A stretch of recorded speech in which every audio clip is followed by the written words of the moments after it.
وہ جڑا الو دا پٹھا ہے وہ مرزا جی پتہ نہیں پلمبر جی کیا بلا ہے وہ میں سمجھتا تھا یہ صرف یہ تو پتر لگتا ہے مینو کسی بچہ ہے یار. جب میں حیران ہو گیا یار ایسا یتیم العلم یزید الفکر نسل والاصل والعقل مطمئن انٹرنیشنل بے تو جیل امدی.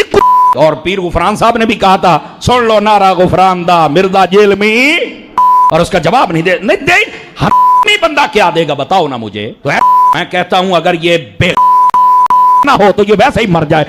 تجھے نہیں پتا ویسے بھی تو انجینئر ہے, رکشے کھول کے کس تیرا توکی نہیں بنتا ہے شعبے مولوی اسی 10 سال اسی پڑھے ہیں.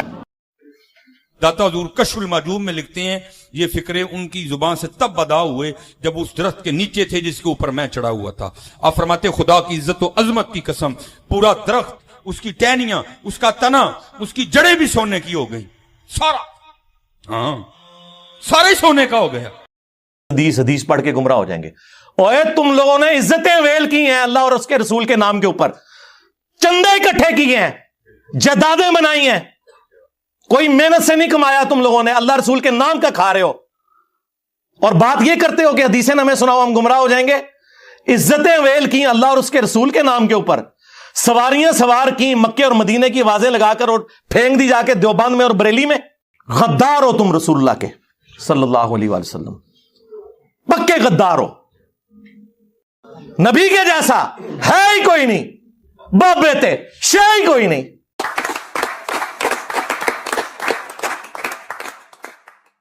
محمد علی مرزا ہمارے بزرگوں کے خلاف زہر اگل رہا ہے. سوشل میڈیا پہ لاکھوں لوگ اس کی ویڈیوز کو دیکھ رہے ہیں. ہم اپنے بزرگوں کے خلاف ایک لفظ بھی برداشت نہیں کریں گے. کیا ہمارے پاس قرآن اور حدیث سے اس کو جواب دینے کی کوئی دلیل ہے؟ میں نے اس کا رد کرنے کی بہت کوشش کی ہے, مگر ہمارے بزرگوں نے جو کتابوں میں لکھا ہے اس کو ڈیفینڈ کرنا میرے لیے بہت مشکل ثابت ہو رہا ہے. اس کا مطلب ہے ہم اسے دلیل سے ہرا نہیں سکتے. اگر ہم اسے دلیلوں سے نہیں ہرا سکتے تو پھر اور بھی طریقے ہیں ہمارے پاس. آپ کا پیشاب بند ہو تو آپ کو عبداللہ شاہ غازی کے مزار پہ بھیجتے ہیں, اپنا پیشاب بند ہو تو آغا خان سے شفا انٹرنیشنل سے علاج کرواتے ہیں. وہ بتایا کہ ہم اس وقت مفتی دعوت اسلامی قدس سر السامی کے مزار پر حاضر ہیں, اور ہم دونوں نے ہم دونوں نے بالکل ہوش و حواس میں اپنے کانوں سے سنا کہ اندر میں باجماعت نماز پڑھی جا رہی ہے, اندر میں نماز پڑھی جا رہی ہے, باقاعدہ قراءت سنائی گئی ہم کو.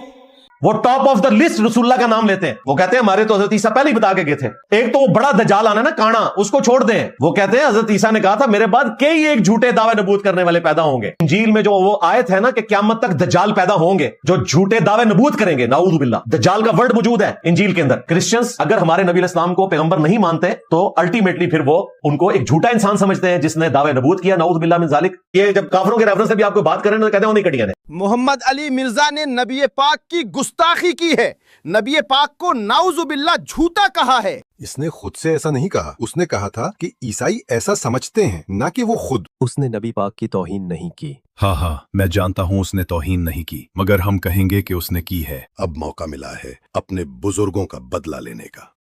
اب دیکھو ہم کیا کرتے ہیں اس کے ساتھ. تم نے سنا اس نے نبی پاک کی شان میں گستاخی کی ہے, کیا تم اپنے نبی کے بارے میں گستاخی کو برداشت کرو گے؟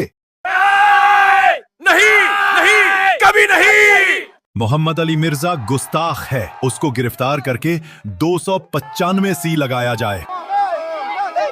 انجینئر محمد علی مرزا صاحب کو گرفتار کر لیا گیا اور انہیں جیل منتقل کر دیا گیا. دیکھیں جتنی مرضی مخالفت ہو یا جو مرضی ہو بات ٹھیک کرنی چاہیے. انجینئر محمد علی مرزا کے ساتھ مجھے ایسا لگتا ہے کہ زیادتی ہو رہی, تو اب مولوی جو ہے نا وہ انجینئر محمد علی مرزا کے خلاف اپنا سکور سیٹل کرنا چاہ رہے ہیں, ایسا لگتا ہے. انجینئر محمد علی مرزا کو آپ کچھ بھی کہیں لیکن آپ انہیں گستاخی رسول کیسے کہہ سکتے ہیں؟ انجینئر محمد علی مرزا نے جو ہے وہ گستاخی رسول نہیں کی صلی اللہ علیہ وآلہ وسلم, اور یہ ان سے سکور سیٹل کرنے کے چکر میں کچھ مولوی جو ہیں وہ ایک عجیب و غریب طریقہ اختیار کر رہے ہیں. لہذا یہاں پہ ریاست کو ہوش کے ناخن لینے چاہیے, انجینئر صاحب کی حفاظت کا بھی بندوبست کرنا چاہیے, اور ان چیزوں کو بھی روکنا چاہیے جو نفرت پھیلاتی ہے, اور یہ رستہ بھی بند ہونا چاہیے.